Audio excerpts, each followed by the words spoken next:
us off today.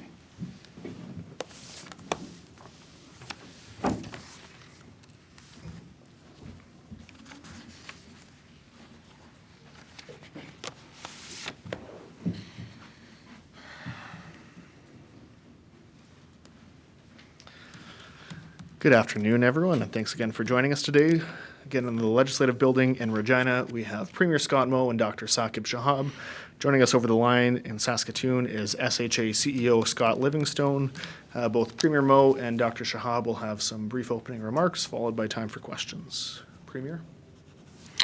Well, thank you very much, and good afternoon, everyone. I appreciate you joining us here today. Today we are reporting 11 additional cases, including 10 from the far north as well, in and around the La Loche area. 4 of these patients are in hospital. 1 is in ICU, so our hospitalization numbers in Saskatchewan remain very manageable, as they have throughout this pandemic. Well, we've seen an increase in the number of new cases in recent days. Almost all of these new cases are related to 2 localized outbreaks. 1 related to a recent funeral and wake in the Clearwater River Dene Nation, and the other in the RM of Maple Creek. In both cases, the Saskatchewan Health Authority is working closely with communities and community leaders to control the spread through testing, contact tracing, and subsequent self-isolation.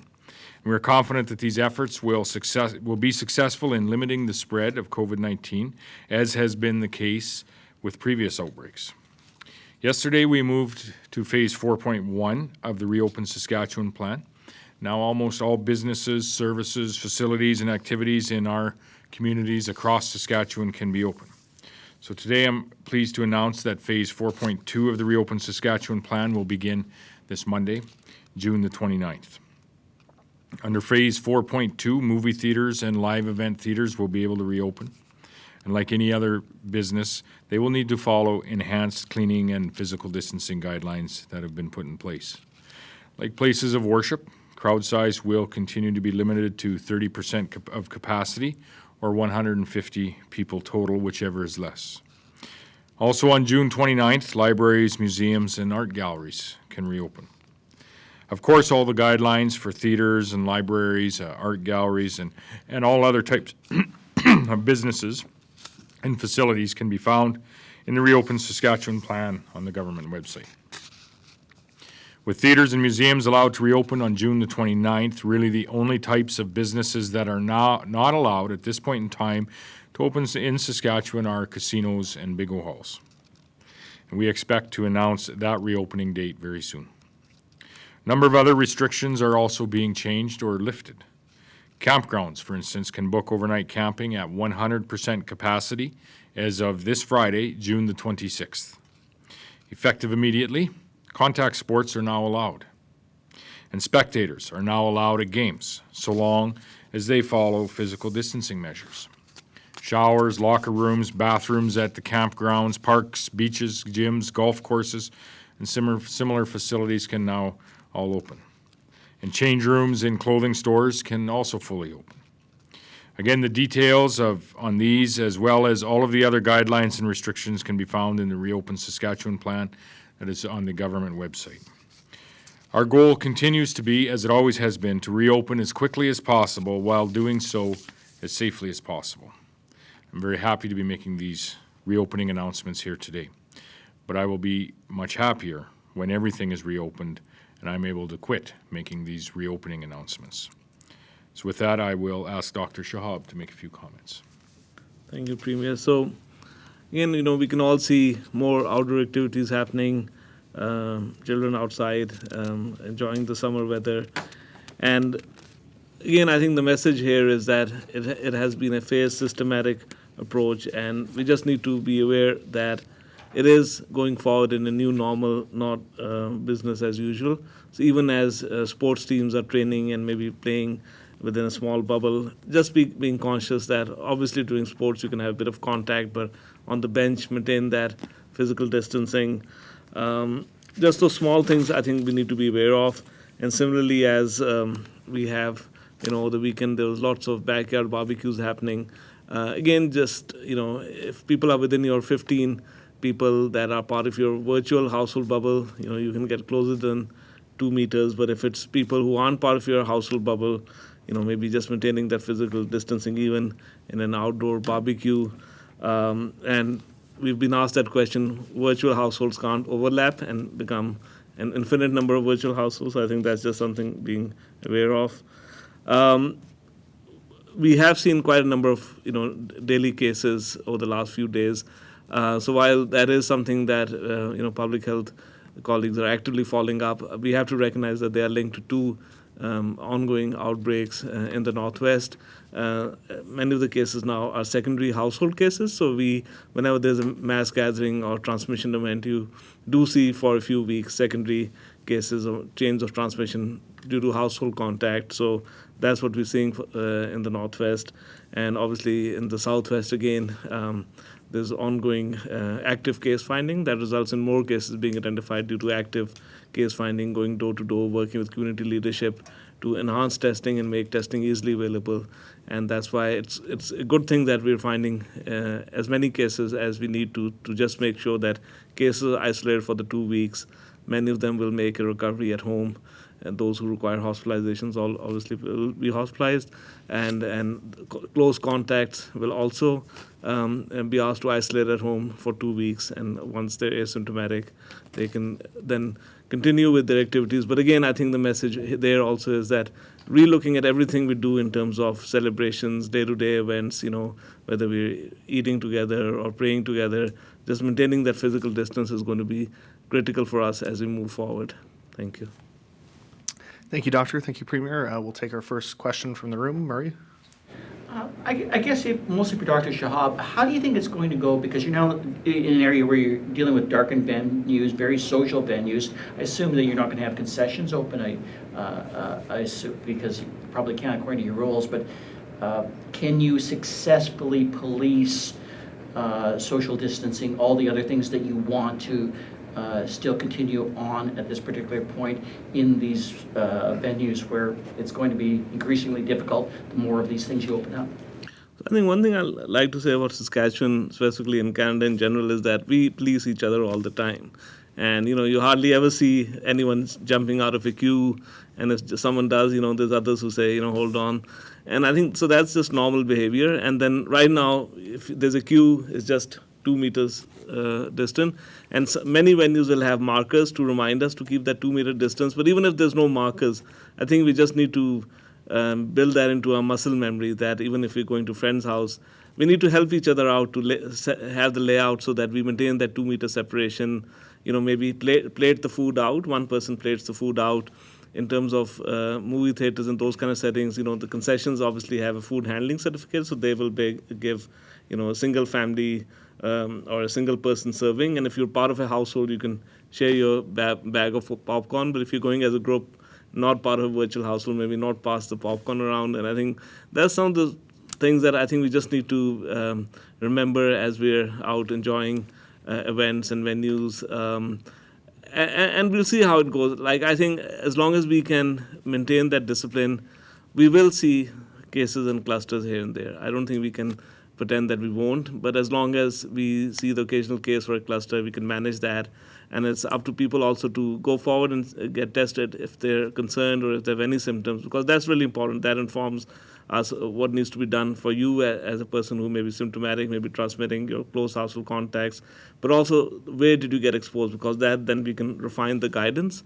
So I think as long as we all practice what we've been doing as we start both going back to work, but also enjoying many of the opportunities that are now again going to reopen, we should generally see low case numbers, but we will see the occasional case or cluster which will need to be managed. Why are you more confident than you were before? I remember the bag of popcorn was one of the examples that you raised earlier in terms of things that could possibly spread and whatnot. What gives you a little bit more confidence beyond the fact that you've had a newfound appreciation for good manners and social behavior within the province? There's still the reality that we're going to have teenagers there doing what teenagers do in movie theaters and such. I think the confidence really comes from the fact that we know that 2 meter distance works for the most part. If you're singing, maybe more than 2 meters is a good idea, or doing some vigorous exercises. More is better. We also know that in some jurisdictions, for example, for schools, for example, they're looking at even 1.5 meters. So that's really important. Staying home when you're sick, that's important. So we know what works, and that's important. And so based on that, and we also know that when people are closer together in a larger crowd, when people are sharing food or otherwise socializing close together, that's when you do get mass transmission events. So I think we're aware of how we can minimize transmission, but not eliminate it totally. And we're also aware that the settings, whether it's in a friend's backyard or whether it's at work or whether it's at a movie theater, we all need to self-monitor ourselves so that we give each other the space so that we can all enjoy what we are out to enjoy, but also, protect each other from exposure to COVID-19. Either we certainly should be out and about if we're symptomatic, but even if we were asymptomatic, giving that space is important. And of course, I've started talking a bit about mask use as well, that in settings where you feel that you won't reliably keep the 2 meters distance, always having a mask in your pocket. I think I have one here, which is a good thing to put on if you can't maintain that 2 meter separation. We'll take our next question on the phone line. We have Roberta Bell with Global. Hi, my question relates to the, rallies we were seeing happening, the large kind of public groups that people were having in terms of, anti-racism movements. We saw lots of people, hundreds of people get together, outdoors. And have we seen any evidence that there was increased transmission as a result of any of these events? So we, at the moment, most of the cases have been linked to the two outbreaks, Northwest and Southwest, and a few cases linked to international or interprovincial travel. We have not seen any cases linked to, rallies. But again, if people had gone to those rallies, or if people have members in the household who went to the rallies and have any symptoms, it is important to seek testing, because again, any situation where there's a crowd, as long as people are practicing physical distancing, sanitizing their hands, wearing a mask, I think that minimizes the risk of transmission but does not eliminate it.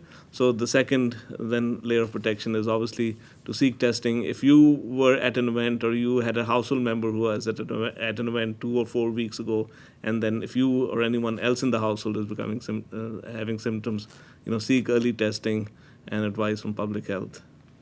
Follow up, Roberta? So what does that say to officials, health officials, about the situation in Saskatchewan and about the spread of COVID-19, that there aren't any cases linked to those events right now? So I think the first thing is that we had a low overall transmission. We overall have low transmission at this time, and that's evident by several factors. Obviously, we have, not high testing rates, but fair testing rates throughout the province. We have low test positivity rates, very low in most of the province, except in the two outbreak clusters. And we obviously have very low hospitalizations and ICU admissions. And thankfully, while 13 deaths too many, we have low number of deaths.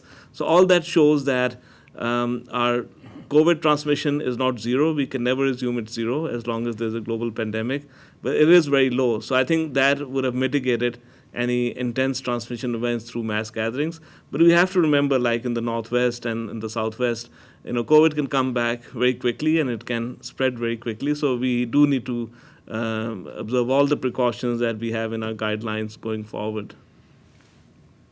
We'll take our next question from the room. Adam?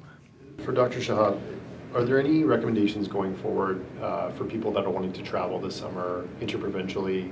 Because I know some of our cases are linked to travel across the border, and we have a long weekend, holiday coming up. What's your recommendation to people traveling inside and out of Saskatchewan? Yeah. So we are having discussions with our neighboring provinces. So all provinces are kind of looking at their own recommendations. For example, we had said, non-essential travel is not recommended.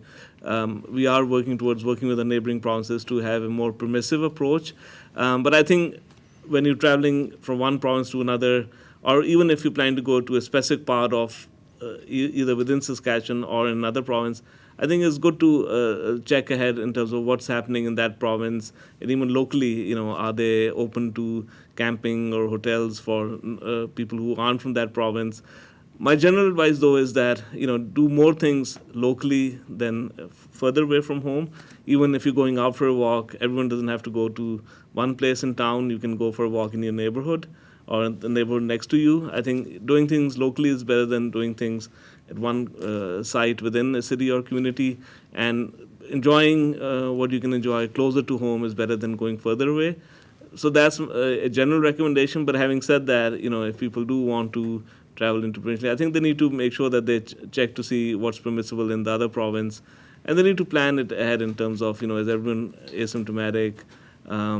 What's the plan if someone does get symptoms? You have to, contact local public health where you are. But generally, I think taking it slow this summer, enjoying the amenities locally is probably a recommendation that I think is something worthwhile for most of us to follow. Can you make it clear what the current recommendation is around a bubble? Because people are asking questions now, my bubble can expand. We're seeing all these different things open up, like if I go to church or I go to a restaurant, maybe I'm in contact with different people. What's the current guidance on bubbles? So the way the guidelines are for places of worship or restaurants is that if you go with your household or your virtual bubble, which is up to 15 people, 3 to 5 households, or friends. If you go to a restaurant, you're sitting as 6 people, that's your bubble, and which you may be in your backyard or in a restaurant, and you should be separated from staff or other guests at the restaurant, because every second table is empty. Staff, the way they serve, they're maintaining that physical distance, or maybe having a cloth mask. So I think the way the guidelines are set up is that you should really not be able to say you were a close contact of anyone else apart from your group. And same as I would expect if you go to see a movie or a show, is that the way you get your tickets and get your concessions and go and sit, the separation should be such, or even when you're going for prayers, the separation should be such that you shouldn't really feel at any time that you're closer than 2 meters to anyone who's not part of your household or virtual household. So I think that is really important for us to just build into ourselves that discipline and awareness, and that really will keep all of us safe. We'll take our next question on the phone line. We have Lisa Schick with CJME. Hi. Just looking at the second part of phase 4, it seems like you're kind of splitting that into 2 as well. So why did you make that decision? So first of all, I think phase 4 itself was quite big and very diverse sectors. Phase 4.1 was more outdoor activities. The weather is beautiful. It's really important to get out early with that. Phase 4.2, galleries, museums, libraries. Again, the guidelines are out there. The guidelines for the other sectors will be coming out. I think it is important to be thoughtful about how other sectors will work, and they should be coming out fairly shortly. So the entire phase 4 should be done fairly quickly. But it was important to not delay things unnecessarily either, but you just spread it out so that businesses can think through how they're going to start. And obviously, not everyone has to start on the day of the reopening, but certainly we hope that businesses can think through their business model given the guidelines. And a lot of feedback has been received that's very good. And ultimately, businesses are the experts in terms of how they, based on the layout, can plan things. We've seen that done very successfully in the retail sector. But it's also important, the guidance I think is 100+ pages, but I think it is important for all of us as much as we can to read through the guidance so that we know what to expect when we go, and then no one is surprised and no one is kind of not kind of following the guidance. I think that's very useful as well, and that would just make it for a smooth experience for all concerned. Follow up, Lisa? Yes, it's only been a week since the first part of phase 4 started. I know when the reopening started, you talked about wanting sufficient time to monitor the effects of a phase before going on to another one. So why is the second part of this phase happening so quickly, especially as our active case numbers are trending up again? Yeah, so that's a good point. So I'll answer maybe in 2 parts. One is that the more we learned about how phase 3 went and how it was successful, I think it didn't make sense to artificially delay everything till all the guidelines were developed and 4 to 6 weeks had elapsed. So that would have been like middle of July. I think it made sense to really open some of the phases that relate to outdoor activities earlier. And that probably makes it easier for businesses to also start reopening when they see that they're comfortable with that, as well as sports teams. And while any case is a concern, I think we have to recognize that while the 2 outbreaks in the Northwest and Southwest are a concern, they are linked to specific geographies, specific settings, and public health is engaged with the communities and the leadership in managing that. We are seeing very low numbers of pop-up COVID cases in the rest of the province. But having said that, I think we can't be complacent about that. I think we should be cautiously optimistic. We should continue to practice physical distancing, hand washing, staying home if you're sick, consistently as we re-engage in all the phases that are reopening. I think that is going to be really important going forwards. We'll take our next question on the phone line. We have Mark Smith with CTV. Hi, will teams that can physically distance be able to travel within the province to compete in games? I think at the moment, the recommendation really is that obviously you can start training within your team. You can make a small bubble of 2 or 3 teams, maybe up to 30, 50 people, depending on what sports it is, and play within your bubble at a local level. I think that's the safer option to do. And we'll see, because certainly, we did see in March that there were transmission events through sporting events and some of the socialization that happens afterwards. We're hoping that with some of the new guidance about how we maintain that physical distance while we are playing, maybe not while we're on the playing field, but on the bench, and how we socialize afterwards by maintaining that 2-meter distance, we're hoping we will avoid some of the transmission events, and certainly we don't want those transmission events jumping from one place to another. So I think some caution around interprovincial or even travel within the province will stay for the time being, and we'll see how the summer goes and relook at some of these things later on. Follow-up, Mark? Yes. What were some of the concerns that led to the opening of indoor pools, rinks, and sports, as well as casinos and bingo halls being delayed further from 4.2? I think it's not so much of those sectors being delayed. I think a lot of other sectors have been moved ahead. I think 4.1 and some of the libraries and museums happening next week. A lot of things have been pulled up a bit because we feel we can safely do that. I don't think the other sectors have been delayed, but it's just that they are opening at what we thought would be a good 4-week period between phase 3 and phase 4. So I don't think things are being delayed in general, but I think it gives us the time and space to develop guidelines, get feedback from those sectors, and make sure that those sectors are confident to open in a way that they can provide as safe as an environment for customers, because customers also need to understand how it'll work and feel safe when attending. And that's another thing that I'll just like to say, that we talked a bit about private events also, that everyone also needs to be comfortable with what they feel comfortable doing and what they feel comfortable not doing, and move in cautiously. We all have different risk levels of risk tolerance. So we all need to be comfortable with what we are comfortable doing, and one of us may go and see a movie, another may go to a restaurant, and that's fine, but you don't expect everyone to start doing everything all together. But I think we all need to ease into this in a way that we feel comfortable, we feel safe, and if we have close contacts with people who are at higher risk, we all accommodate each other during these events to make sure that everyone feels safe and comfortable as we reopen. We'll take our next question on the phone line. We have Phil Tank with the Star Phoenix.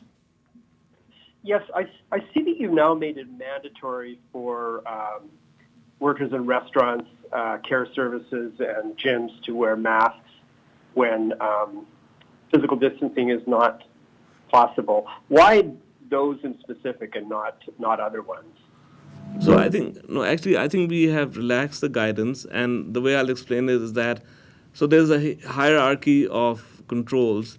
The first, of course, is don't engage in activity if it's not safe. And we've gone over that in terms of we are able to now safely reopen many activities, but based on your own risk assessment, if you feel you can participate. And then there's kind of administrative controls where doing it in a way that there's less crowding, for example, 50% capacity in restaurants, other controls in gyms or other venues where you have that spacing all the time is essential. And then we've already seen in retail outlets where you have engineering control, which is a barrier. So all those layers are important. And definitely being able to maintain that physical distance is more important than not being able to. Having a plexiglass barrier where it makes sense is important. But if you are in a situation where, for example, you're getting on a bus and, via rail and, airlines already require that. But if you are getting on a bus and you see that there isn't a lot of space in the bus, having that mask in your pocket to put on, cloth reusable mask is an important extra layer. And if everyone uses a mask where you can't always maintain that 2-meter distance, everyone is protected. So that's something that I think I just want to start emphasizing. And also in a lot of the industries like restaurants and personal care services, obviously in a restaurant, the people who are enjoying the food can't wear a mask, but and the servers already are behaving in a way that they minimize contact within 2 meters. But if they wear a reusable mask, that gives an extra layer of protection as well. But that's just an extra layer of protection. You shouldn't wear a mask and then try to get closer than 2 meters where you don't have to. And same principles will apply in other settings like personal care services. So we just clarified some of the guidance, made it easy for most of us just to have a reusable cloth mask, 1 or 2 on hand that we can reuse. But then, of course, in some settings like, medical care, you need a procedure mask or a surgical mask. Follow-up, Phil? Does this represent a change in philosophy on masks? Like, I think there's been some confusion over here over what the recommendation is from from Saskatchewan Health, and I know worldwide it's been back and forth, and some people have recommended them and some people haven't. But I'm just wondering if you could very clearly say what your recommendation about masks is right now. So I think we need to be very clear that this is a marathon. So this is 12, 18 months. And so when I go out for a walk, for example, and I'm sure there's no one going to be even 5 meters away from me, I'm not going to wear a mask because why should I? I can guarantee that I'm not at risk to anyone and no one is at risk to me. And then when we are here and I have to talk, and as long as we can maintain the 2-meter distance, I think it's fine not to wear a mask. But if I'm in a setting where I may be, for example, in a retail location where so far all the retail locations I've been to, it was easy to maintain the 2-meter separation. I think everything has been laid out very well. But as we go into other settings where that should always be the case, but where I'm not confident, it makes sense to wear a mask, and especially transit and some of those settings. And there's also good evidence now that, if everyone wears a mask in those settings where there's crowding, mask use can reduce transmission significantly in addition to the 2-meter separation. And I think that is also really important because we have to realize that we now have to, go to school, go to work, shop, enjoy other amenities in a setting where the pandemic will continue till such time that there's a vaccine or till such time that, after many small waves, it kind of becomes either a seasonal thing or kind of dies out. So we do have to then plan for the long run that we don't expect to go into the same significant rapid lockdown we did in March, even if we see small clusters or maybe even an increase in cases in the fall. We really don't expect to see the same lockdown that is essential in March because we had to understand how we can do things better. And so that's where I think, again, testing is going to be critical, contact tracing is going to be critical, maintaining that physical distancing all the time is going to be important. But then as an added layer, having a reusable mask and putting that on when appropriate, I think is going to be an extra layer that all of us should think about and practice. How where do we keep it? Do we put it on and off properly? We shouldn't be fidgeting when we wear a mask all the time because that is not a good thing either. And we can throw it in the washing machine or wash it by hand when we go home. So I think those are some habits that we need to get used to practicing. Not so much when we're out and about, on a walk, but when we're in a situation where 2-meter distancing can be guaranteed. And also I would say, right now it's summer, a lot of our activities are outdoor, but in the fall as you start moving indoors, I think this is going to be something very important for us to be aware of and think of. We'll take our next question on the phone line. We have Peter Lazinski with the PA Daily Herald. Hi, I noticed today I was browsing through SAS tenders that the province has a tender out for PPE. I'm wondering if that's because there's a shortage or need for more PPE for the various Crown ministries.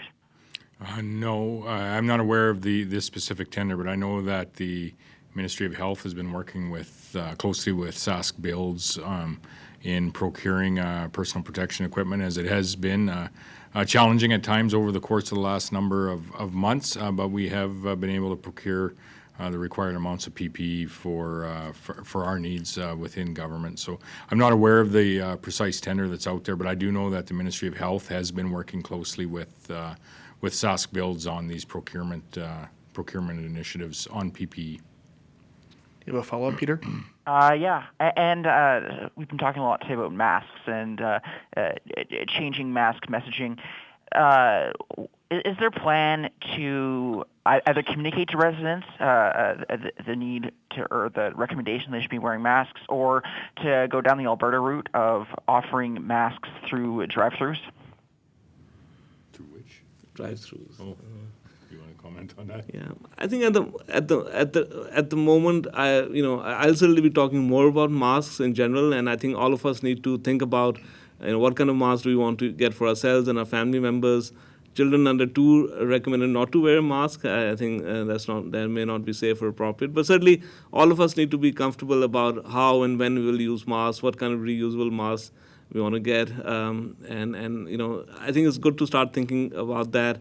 Certainly, if we were to see a fall surge, sometimes it's hard to get a mask, and many people make very nice masks of their own, which is great. I tried to make a couple of masks with my son's T-shirt that did not work out really well. So I just bought a couple of masks. But I think we just need to start thinking about having sufficient masks at home to use when required, and do it over the summer before. If we were to see a fall surge, we all have masks, we all know how to use them. And I think that's just something we just need to, an additional thing we need to learn, apart from all the other good stuff we've been doing, like physical distancing and everything else. Are there any further questions from the room? Murray? Mr. Premier, everything that you've announced today allows, except I think for other province travel, would allow for something like the Canadian Junior Football League to commence a season. I know that's not where you're going yet, but have you put much thought into the reopening or allowing a reopening of leagues? I assume you've probably had a fair bit of lobbying to do so at some level, because this starts the float stage. But let's start with the Canadian Junior Football. Might that be the first, given the fact that there has been some discussions with respect to sports and sporting events, and then sporting events where there's a larger number of fans there. And Dr. Shahab, you may comment as well, but first and foremost is to have the safe play parameters in for the people that are playing the sporting event, the coaches, those that are directly involved.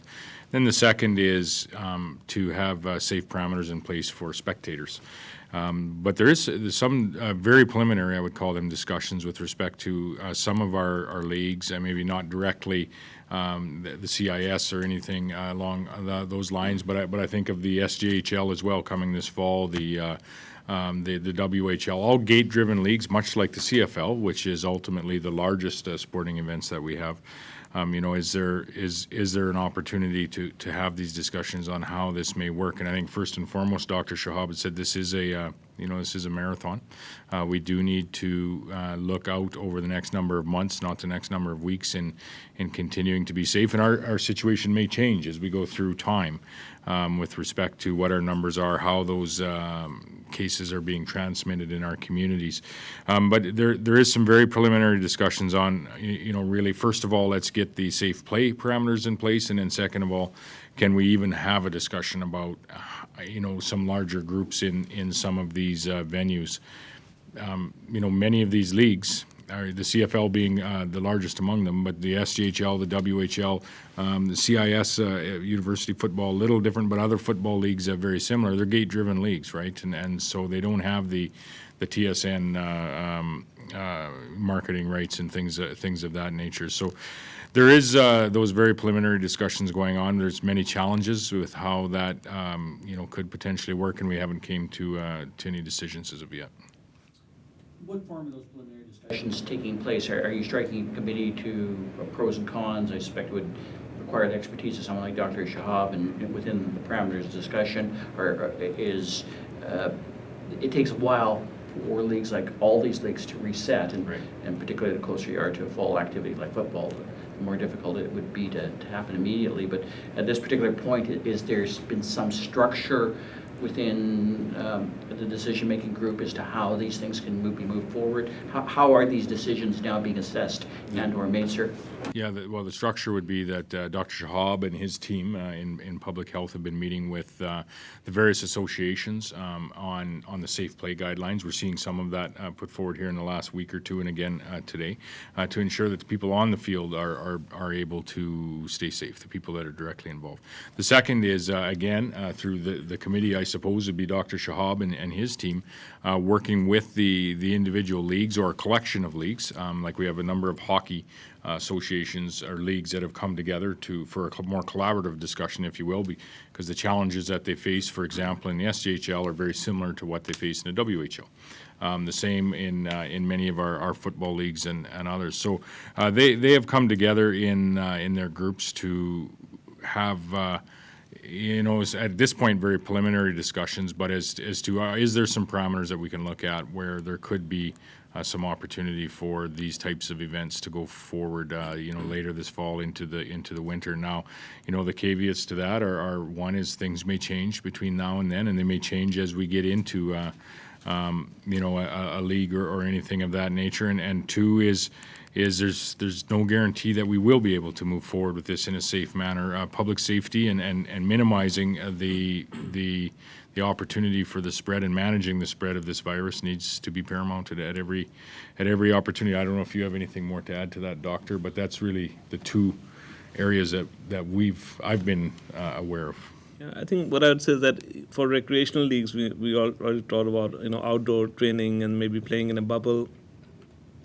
For professional leagues, it's more complicated. It's your workplace, so in some ways it's more structured. There may be more emphasis on testing. But then for competing, what kind of bubbles do you make? There's larger groups of people who provide various types of support, coaching, training, other sports. I think all those considerations from a workplace environment perspective also need to be taken into account. Adam?